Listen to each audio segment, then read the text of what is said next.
Hey everyone, welcome back to my channel. I hope you're all doing well. Now today I've got a very exciting guest. I'm joined by Pedro, the Grove channel, who talks about the Arsenal on the Arsenal Opinion podcast, and I just really appreciate you coming on today. And we're going to be previewing the game at the weekend against West Ham, and honestly, I can't wait to chat with you about it. But first of all, how are you doing today? I'm doing great. We're post Thanksgiving over here, so getting ready for the long weekend, and hopefully that long weekend includes Arsenal beating West Ham. Yeah, definitely. I'm really excited for the game. I think it's going to be really good. Hopefully, we get a win. But before we do chat about that, I just want to get your thoughts about Arsenal this season because I know it's been a bit of a bumpy ride. We started off good, and then we hit a bit of a tough phase, and then obviously now things have started to pick up for us. So, what have you sort of made of our season?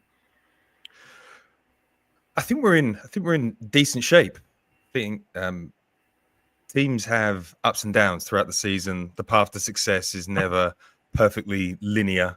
You're going to have to deal with big injuries. You're going to have to deal with injustice. You're going to have to deal with some bad performances. And I think there's been one that we can really speak to, and that was Newcastle. But I'm feeling good about who we're closest to at the moment. I'm not really worried about Liverpool over the long term. Manchester City is the team that we've got to keep up with. They're having a disaster of a season, but they're still 1 point ahead of us. And Pep Guardiola is the most expensively paid manager in the world because he normally gets it right. So if we're within spitting distance of Manchester City come February, or ahead of them, I think we'll be in good shape to win the Premier League this year. So I think it's good. I think it's good so far. How about you? Yeah, it's been an interesting one. I think, like you said, Man City. Like I never would have expected them to have lost so many games that they have and drawn so many. But I think we've got to now make the most of that. And obviously, the big game for Man City Liverpool the weekend is going to be a good one. But for us, I think when you're up against Man City and Liverpool, you do have to be almost perfect and really good. But I think we've just got to go on a good run now and hope things can come good for us. But I think at the moment, I think our performances have been so much better. And like you said, I think it's not been a bad season. It's just some results haven't gone our way. I think we haven't had the best of luck as well, with the red cards and all of that. That doesn't help at all. But yeah, I mean, how are you feeling going to the game at the weekend? Because obviously we're doing good in the Champions League, 5-1. We're scoring a lot of goals, and we seem to be in a good place right now. Feeling good. I mean, the Chelsea game before I think it was before the break, was really, really good. The result wasn't quite where we wanted it to be, but since then, it feels like we're getting that post-Dubai bounce. We're Yeah. scoring goals. Uh, Players stepping up to the challenge. Arteta's got a full squad to pick from. Don't underestimate how not having your best players causes problems. Just look at Manchester City, and I think the team looked spiteful against Sporting in the week. And I think that says a lot about the motivations. I think the team feels a little bit wronged. Probably don't like the press that they've been getting, and I think that they want to prove a point. And games like West Ham are non-negotiables. It has to be 3 points Yeah. every game through December. As far as we can take it, we do have some difficult games. It has to be 3 points. We've got 27 points up for grabs, I believe, and we've probably got to get to 24 to be in with a shout at the Premier League, I think. There or thereabouts. And looking at the fixture list, I see no reason we can't do that. Yeah. I think the game at the weekend, like you said, it's a must win. Like we should really be winning that, and obviously it's not going to be easy. I always say you can never predict these games these days because you wouldn't have thought we would lose to Bournemouth and other teams. So I think it'll be tough, but I also feel like with our squad being back fully fit, and there obviously Ben White, Tomiyasu, a few others aren't there, but our squad depth is right now we're in a good position. So I think it'll be interesting as well to sort of see what sort of lineup Arteta's going to go with the midfield and all of that because it's great for me. I'm really loving Odegaard back in the team. We've missed him so much, and I wanted to speak about that because without him, I just feel like we're like a different Arsenal. Like it's crazy how much of an impact that he's had. Do you feel like our performances have improved because of him, or do you feel like our players are just getting better as well? Like, or do you think it's a bit of both? I think Martin Odegaard is such a unique player. He's sublimely talented from a creative perspective, but he's also an absolute workhorse. I mean, he's leading the press. There's also he's also one of those players who does have an aura about him. Things just happen differently when he's on the pitch, and I can't be too harsh on the side prior to him coming back, because I think we did the job in the main. I think that we have to remember 3 red cards in 11 or 12 games is pretty unheard of and very difficult to navigate off the back of it. So Odegaard coming back into the side, he's going to change the shape of things, but also just having more fit bodies to pick from. It wasn't just Odegaard that was out. I think I saw a number that we'd had 21 injuries so far this season. Like, we've had problems with our fullbacks coming in and out. Our midfield hasn't really been able to take shape. Marino was out instantly at the start of the season for 8 weeks, and then he came back into the mix, and he's trying to feel his way around. And I think the other factor that I think is starting to become a pattern at Arsenal is that Manchester City every season it feels like every season. There's a moment in about November where you say they've got it wrong. Haaland's made them worse. Jack Grealish has made them worse, and then all of a sudden they click, and everything goes well in the back half of the season. And I think that if you've got a good manager will innovate the team. And those innovations won't really settle in until December, January. And then the hope is that in January, your new system is, 2-3% better than everybody else's. And then you go on a run. And we didn't start strongly last year, but we finished strongly.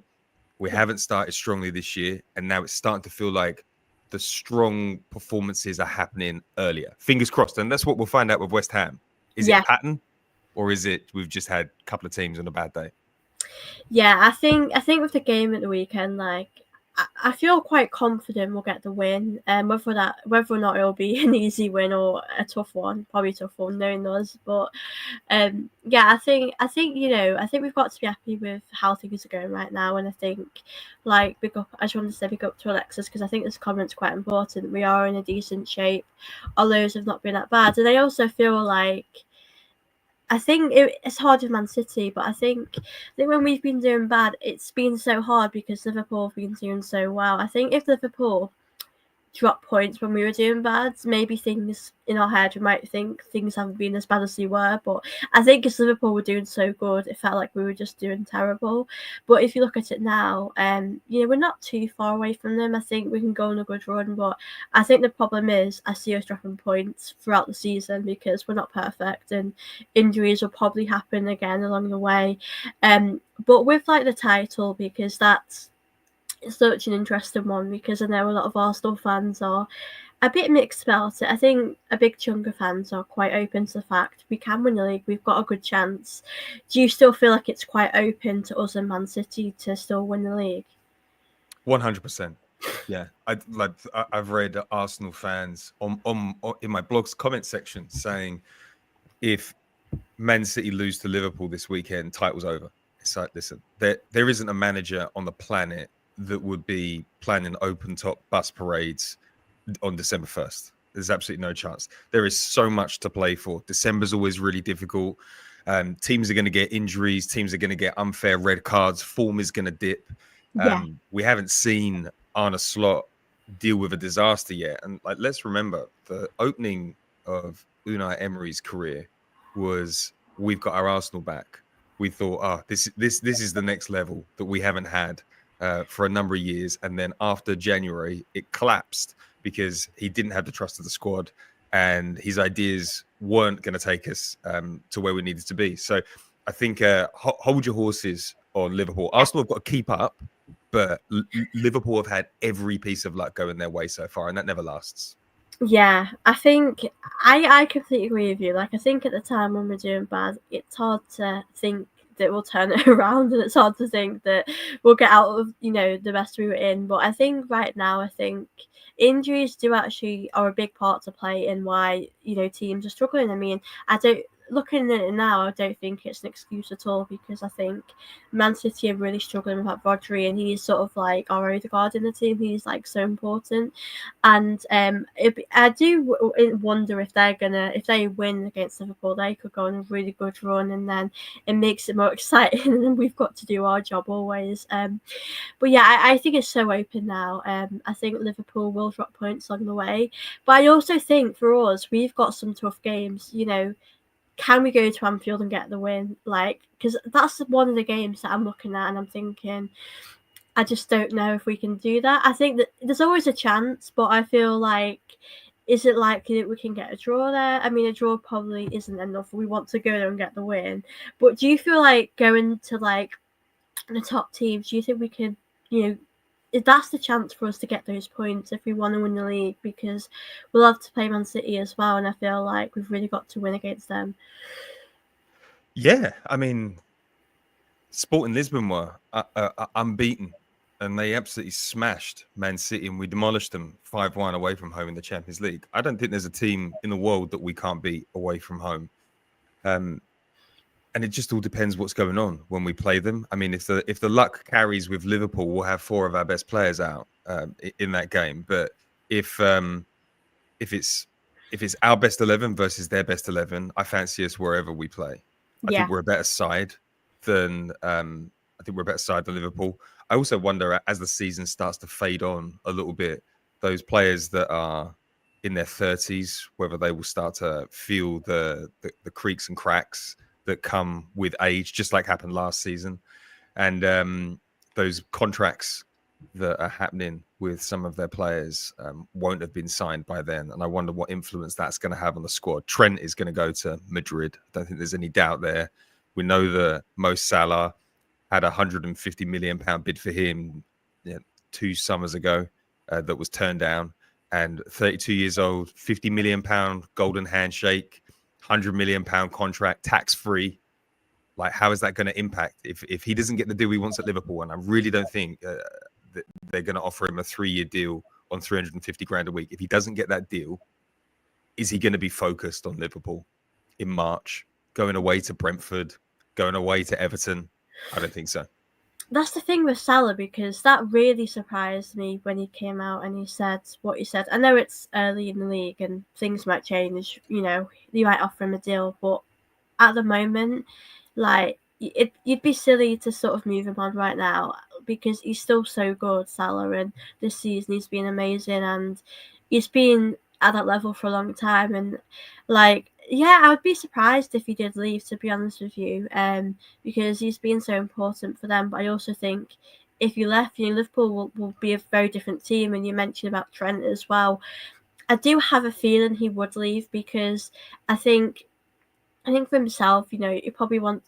I just think he would. I just have that feeling that he's going to move on. But I know how much he loves Liverpool, so that's the only thing that I think, would he stay for that. But it's going to be interesting as well. And I think with Arne Slot first season, I think he's obviously had a really good start. But for you, like, if we didn't win the league, would you rather Man City or Liverpool win it? Because do you know how I see it? Because obviously I hate Man City winning things, and I'd rather them not. But I also think Arne Slot, if he wins it in this first season, and we've been trying for a few seasons, it'll hurt a bit, really. Yeah, I agree with you. I don't want to see Manchester City win the Premier League again. But yeah, if Arne Slot gets it in the first season, that's going to definitely sting for Arsenal fans. I'm trying not to think along those levels. Like, I just think the underlying fundamentals don't look good for Liverpool across a full season, and let's see how Slot does when there are 2 bad losses on the bounce. Let's see what happens when Salah gets injured. I mean, they're a one-man team at the moment. Yeah. I think Opta said they would be 13th in the league if it wasn't for Mo Salah. And I know it's silly to say things like that, because having your best player available that's what it's all about. But he's 32 years old, got injured last season around January, February. There's no reason to think that won't happen again. And I just think that we will see a similar effect as we've seen of Rodri dropping out of Manchester City So Yeah. I don't want to think about Liverpool winning the Premier League. I think they're going to drop away. Yeah, like I think there's definitely more like twists and turns like throughout the season. I mean, like we said, it's very early on. It's not really Christmas yet, and I think when you get to January time, you can have a good idea of things. But I definitely think Liverpool will drop points, and people have sort of said they had a good fixtures, when the season started, and we've had it quite hard, to be honest with you, because we faced Man City quite early on. We had Spurs and we had Liverpool, and we've had those really big fixtures. And I suppose the argument is, like you said, if they lose some of them games, how are they going to bounce back from that? How are they going to deal with that? And I think we sort of know how we deal with our sort of problems when we're losing. And injuries obviously have been a big part to play, and now that our team is fit, I think there's no reason, like I said, why we can't go on a good run. And for the game, like at the weekend, what lineup would you like to see? I'm pretty sure everyone is fit other than like Ben White and Tomiyasu, but yeah, what lineup would you be happy with? I feel like the defense is going to kind of pick itself at the moment. Calafiori left, Timber on the right, Saliba and Gabriel through the middle. I'm not really sure what sort of West Ham we're going to get, so it's difficult to pick the type of midfield that you want, but it's hard to see it not being Thomas Partey, Declan Rice, and Martin Odegaard, if I'm honest. I do like Marino, but I don't know whether Marino's getting in that side at the moment. I know Declan Rice is carrying a bit of a problem, so there you could see him rotated out. And then up front, Kai, Saka. I don't know, like this feels like a Trossard game. I don't know about you. I feel like Trossard against West Ham feels right. But how are you going to line up? What are you thinking? Yeah, it's interesting with Trossard, isn't it? Because there's times where he'll play and he'll actually do really good, and there's other times where he's better off the bench. And Martinelli is an interesting one because he's not sort of the Martinelli he was a few years ago, but he is still getting us goals, and I think that'll be good. But I would actually change a few things. I'd probably play Trossard.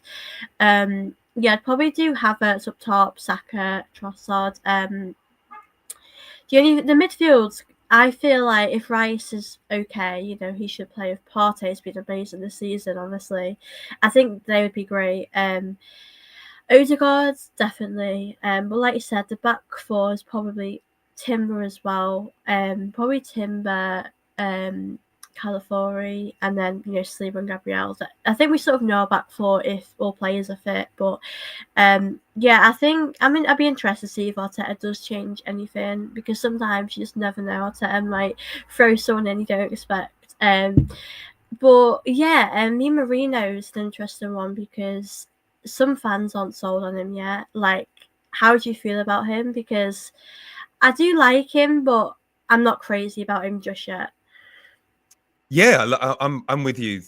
It wasn't the sexiest of transfers to be linked to in the summer. Everybody was pretending that they knew who he was, but what we'll know, we were looking up the videos and the stats just to get under the skin. I think Arteta really likes him, which is important. He doesn't get many wrong. I think we're starting to see a little bit more of what Marino's all about. He's fantastic in the duels. He's super aggressive. He can move around the pitch with ease. And I think one of the biggest threats that Arteta thinks he can get from him is in the box. He's sort of late surging runs. He's very good in the air. And I think that he thinks that he'll be good from set pieces and sort of those long, deep balls from the fullbacks. I'm starting to see what he can do. I think he's much better on the ball than I initially thought. I think some of those little moves he was doing against Chelsea were really interesting. I thought he was good when he came on against Sporting the other night. I mean, it was his strike from distance that allowed Trossard to score a goal. I think he's a competitor. I think he's a bit of an athletic monster, and that's kind of what Arteta wants from his midfield. So it will be interesting against West Ham. We've got a pretty big side, whether he does opt for him and maybe Declan sits on the bench. But you do have to say Declan against West Ham, like he's going to find a little bit of something extra in that game. So maybe he'll get a start. But your point about Arteta trying something different, I think is really key.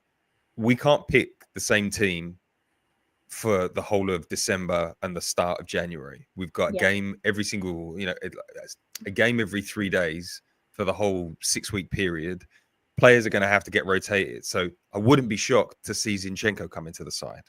I wouldn't be shocked to see Mourinho start because Arteta's got Man United in mind. So, he's going to have to make some decisions like that. Thomas Partey can't play every single game, otherwise he'll break. So he has to be rested at some point. So those are the considerations. You're like, West Ham aren't in a good place. Do we take a risk here? That's the thing, because I don't. It was a few games ago. I saw Partey was on the bench. I was like, "Oh my god!" And then he came on in the second half, and you start to think, players like Jorginho, he can step in.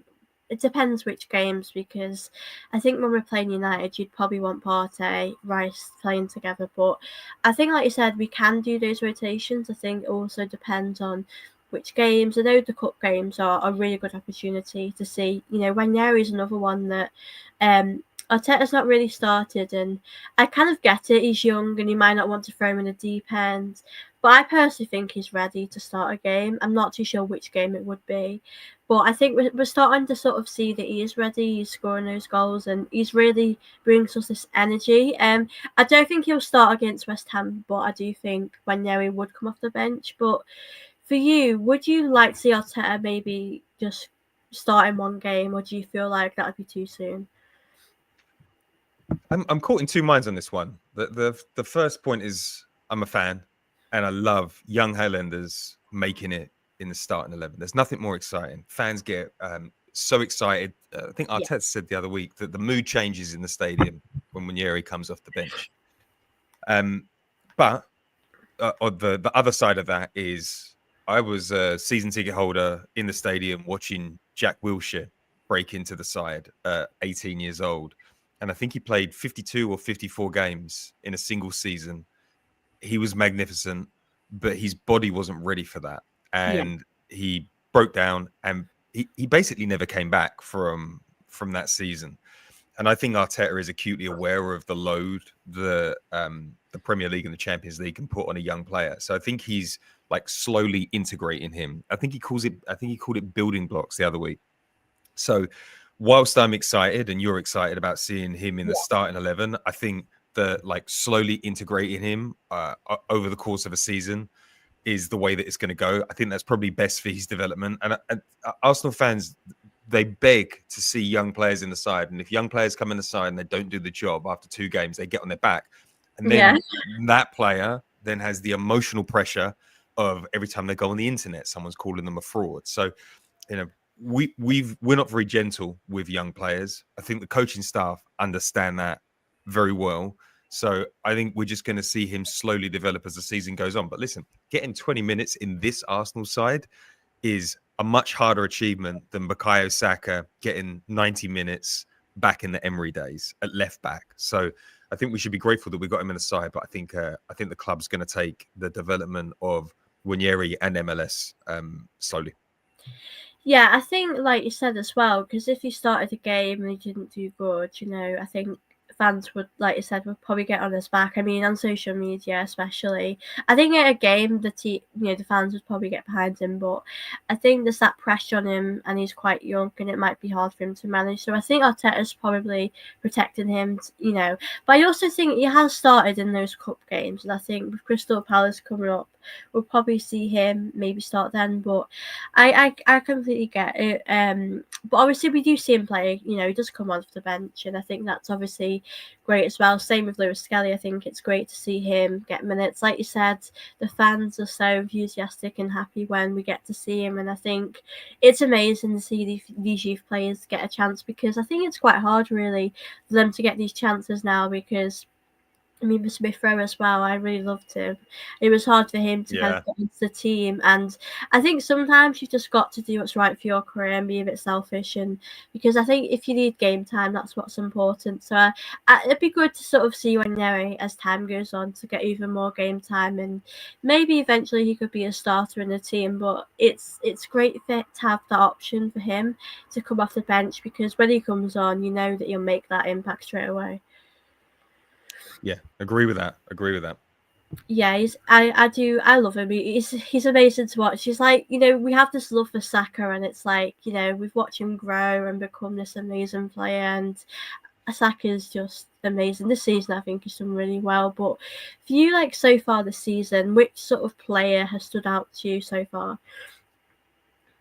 I think our best player this season has been Thomas Partey. It's a bit, and listen, I started the season. I said I don't want him anywhere near the starting 11. He doesn't have the legs to play in the Premier League anymore. He's getting cooked every time he gets on the pitch. People are running past him, and then I don't know what's happened. I guess it's when you know that your contract's up at the end of the season. All of a sudden, his paper hamstrings have strengthened up, and his focus and ability on the pitch has just been second to none to watch. I mean, he really has been incredible. He's put Declan Rice in a shadow a bit, if we're honest. It's going to be a shame when the injury comes, because the injury is coming, and the big concern now, like, I don't know. In the summer, I was like, we need a winger. We need somebody as backup to Saka. I thought that was the most important position, along with maybe a striker.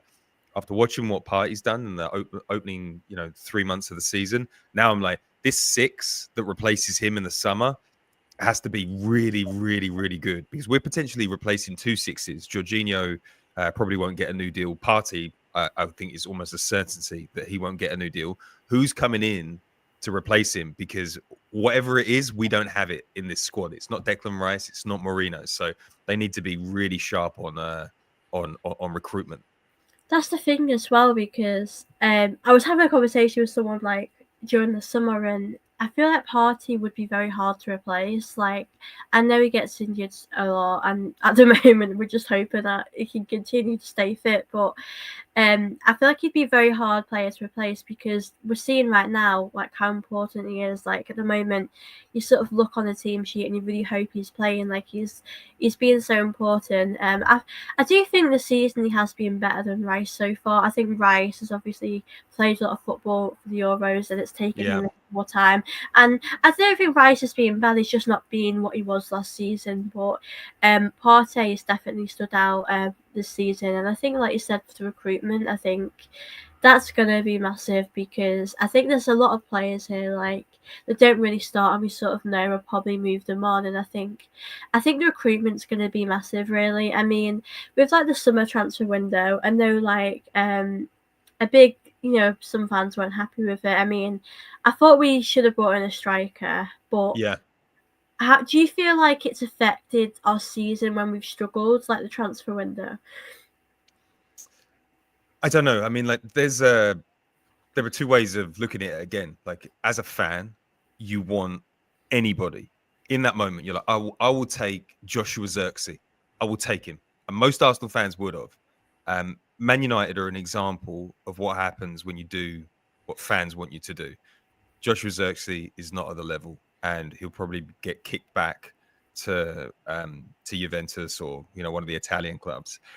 Chiesa also came in. Sign anybody. Arsenal fans were into Chiesa. I like Chiesa as a player. I really do. Every time I see him in international football, I'm like, what a player, what a talent. Even watching Serie A, he's come over. He can't get a sniff. So in football, you have to have people in charge of recruitment that make unemotional decisions. And if you've got one chance at a striker, and because you've got finite cash, you're not backed by a nation state, and you've got 70 million or 60 million or 50 million to spend on a striker, if you get it wrong, the problem is it's very difficult to get rid of players when you get it wrong. It's like it could take 2-3 years to exit them out of the club. Yeah. And Amorim's going to find that out at United. Everyone's expecting this rebuild. This rebuild's going to take a long time. Casemiro on 450 grand a week, he's not going anywhere. So if Arsenal looked at, dispassionately at the statistics, they say we broke our Premier League record for goals scored the last 2 seasons running. Goals isn't really a problem. So if Sesko can't land with us this summer, why don't we just wait until next year and get the right player? And I think that's what happened. And I think that's probably what happened in the winger position as well. I think that they probably wanted Pedro Neto, but at 65 million or whatever he cost, they probably thought that was overvalued. Yeah. They probably thought Sterling, after the season he had last year, would probably come in and do a semi-decent job. He hasn't so far. But Arsenal will be planning transfer windows, a year, 18 months, 2 years ahead. They'll know who they want. They'll know the targets. And I think we just have to accept that has put us in pretty good position over the years. We didn't get Vlahovic. We didn't panic and sign Wout Weghorst. And then that summer, for the same money we would have spent on Vlahovic, we got Jesus and Zinchenko. So sometimes patience is always better. Being strategic is always better than making emotional decisions. And I think you can see the clubs in the Premier League where they've just spent the money for spending its sake and it hasn't really worked. I'm thinking like Brennan Johnson at Spurs, post Harry Kane, not really clicked. Felt like a bit of a panic buy. Yeah, like I'd rather us, if there was no one out there and Arteta, I know Edu's gone now, but at the time, if they were both sort of thinking, if they want a certain person to come, whether that's Isaac or whoever it is, I wouldn't, like you said, I wouldn't want them to rush and just pick anyone because it's sort of a waste of money if they're not going to do their job. You want someone that would really fit into how we play. I don't mind them, waiting maybe until the summer if they wanted to bring in a really good striker. But I do think at the moment, there's the argument as well with Sterling because, I think he's not had a lot of game time as well, so he's not had time to prove himself. But I also think as well, people probably feel as though he's being like a panic buy. I do think with Sterling, I think if we brought someone else in as well as him, people wouldn't be bothered. People would be happy to have him. But I think it's because it sort of happened last minute. But I don't know if I believe it's a panic buy. I just think, obviously, Reece Nelson going, we had to bring someone else in. We know Sterling's got that experience. He's a very good player.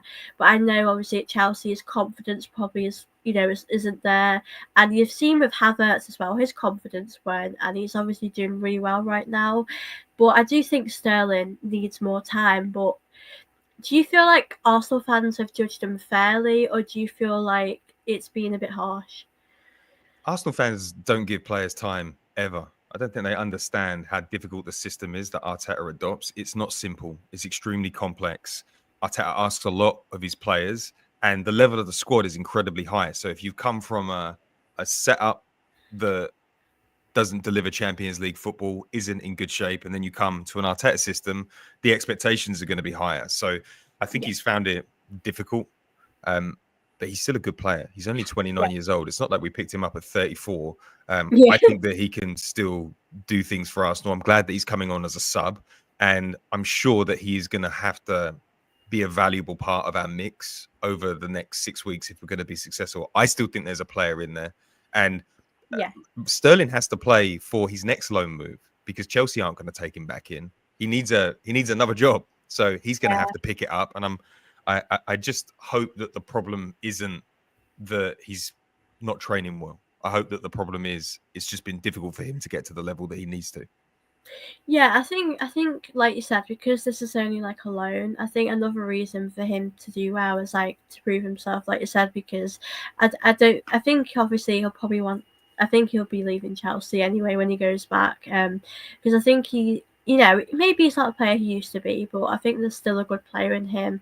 And it would be nice to see him help us with goals or just help us with the league, because I know there's been times where he struggled to score and obviously he can help with that. But like we said, he doesn't ever get much game time. And I don't know if that's because in the cup games he's not taking like a lot of his chances. I mean, I watched him at the Preston game and I thought he works really hard and you don't always see that on the TV.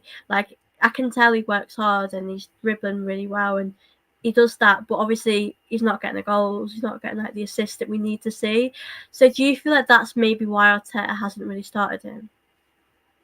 I don't know. He works in mysterious ways. Sometimes he keeps players back because he's trying to educate them. Sometimes he doesn't play players because he doesn't think they're hitting the requisite effort levels. But Sterling's a proper professional. He's a winner. I just think that maybe Arteta's biding his time. There's also the other part of this. He doesn't have a long-term future at Arsenal. There's no use in getting dependent on a player who's going to go back to Chelsea. So he's going to use him sparingly. So there's maybe part that could be playing into the scenario as well. If we got Evan Ferguson on loan and there was an option to buy, you'd imagine that it might be a little bit different. But Arsenal don't want an option to buy a 29-year-old on 350 grand a week. So maybe he's just treating him as a bit of a puzzle piece rather than the main story if we had him at 22 years old. Yeah, like you said, I think as well, because like you said, he's not a permanent, solution. He's just going to be here and try and help us with, goals and help us, get us the silverware in these games. So I feel like you said, he's not going to be part of our future. He's just sort of here for now.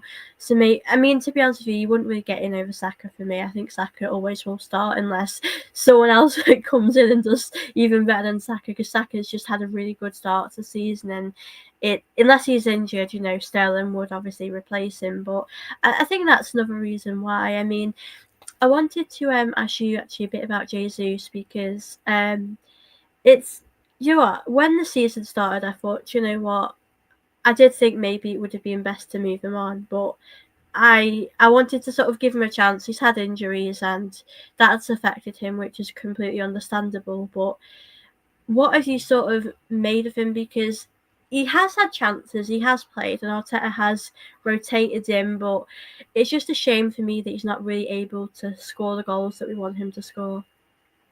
That's it. So I think it's all about G's and A's when you get to this level. And Gabby Jesus is not really a G's and A's kind of guy.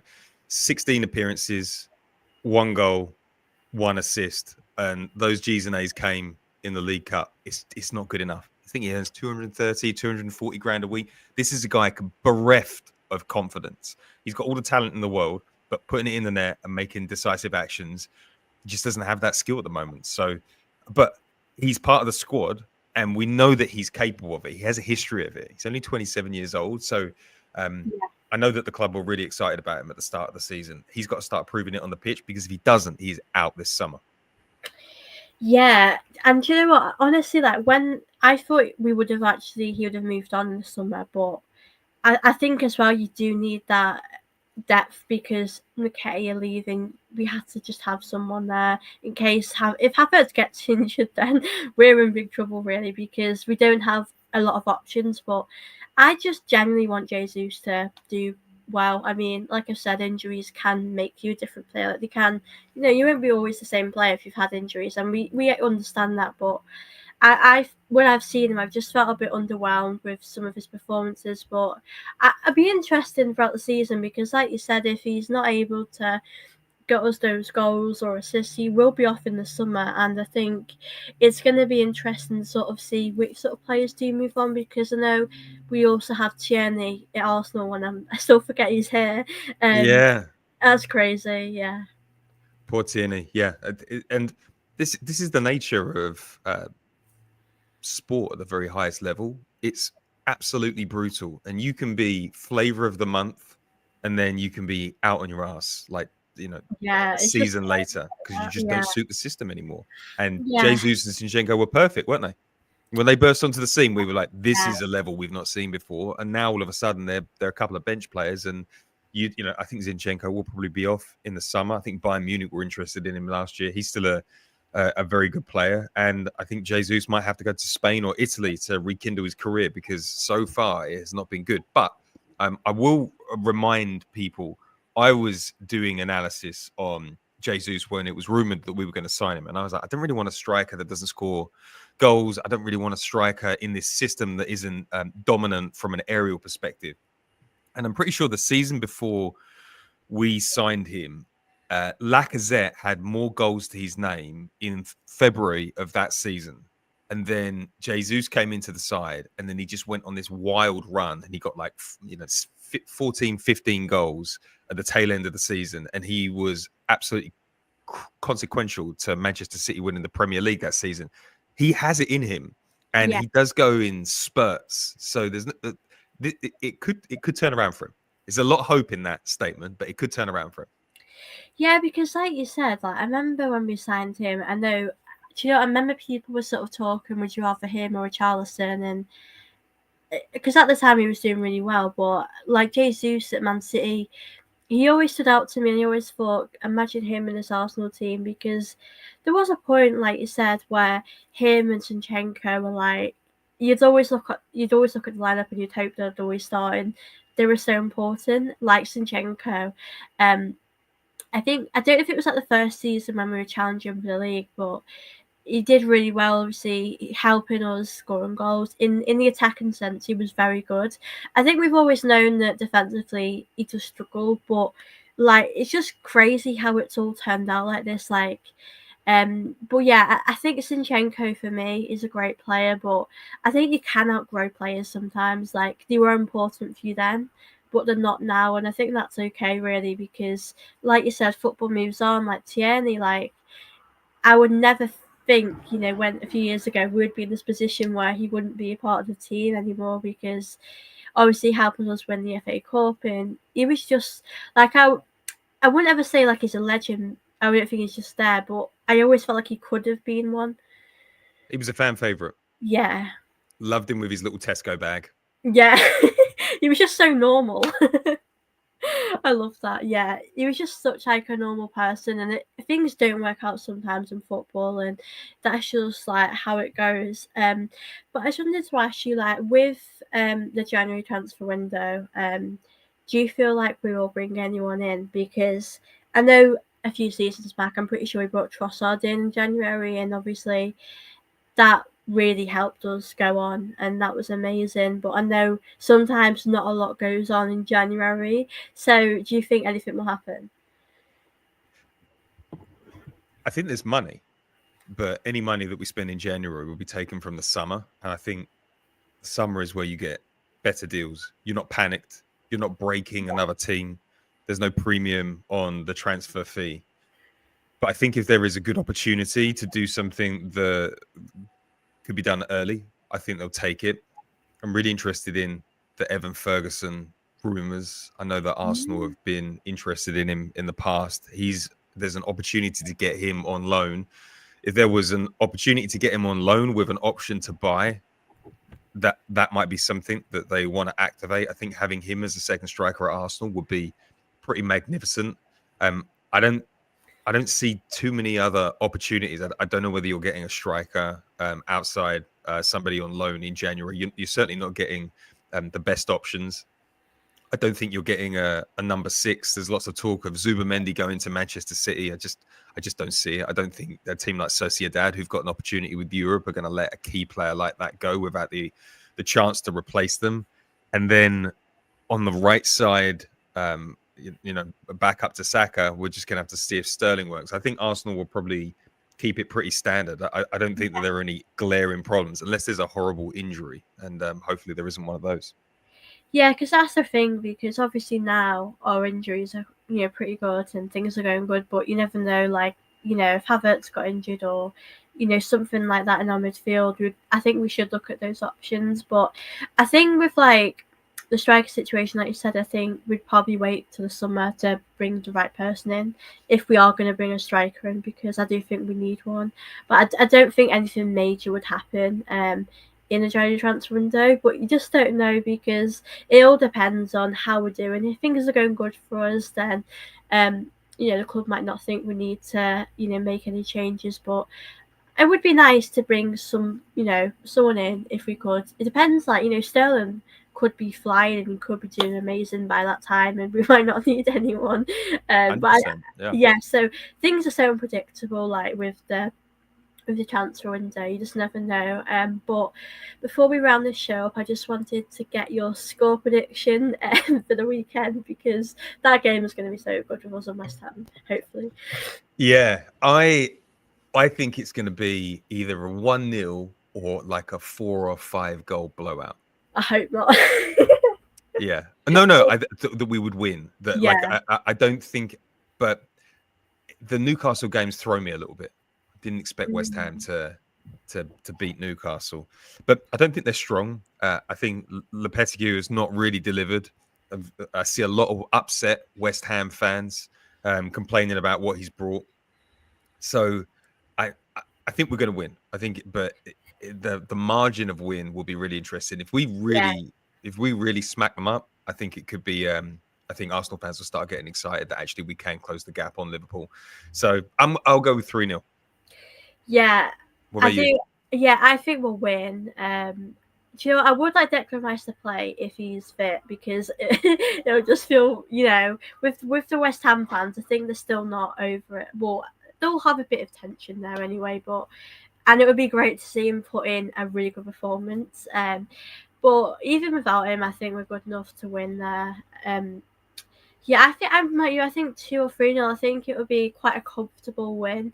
But you know what? You just never know, because there's times where they beat us and you wouldn't think they would. But like you said, if their result Newcastle was, that would surprise me. That, but I think with our form at the moment, I think the team will have confidence to win, to go there and get those 3 points. But I just hope we can get a win. And it'll be interesting as well with the Liverpool game, what happens there. But I think all we can do is get that win and focus on what we're doing. But before we go, do you want to also tell people about your channel as well and where they can find you? Sure, yeah. If people like daily newsletters or blogs or whatever you call them these days, you can find me at legrove.co.uk. And if you like podcasts, we have one called The Arsenal Opinion. So just search that wherever you listen. Yeah, please do check it out. It's been so much fun having you on today, and I really appreciate you coming on. So thank you so much. It's been great. It's been great joining the show. It's been brilliant to see your channel growing and your following on Twitter bouncing up. So congrats to you. Oh, thank you so much. And yeah, keep up your good work on your channel and all of that, because I do watch it and it's really great and what you do.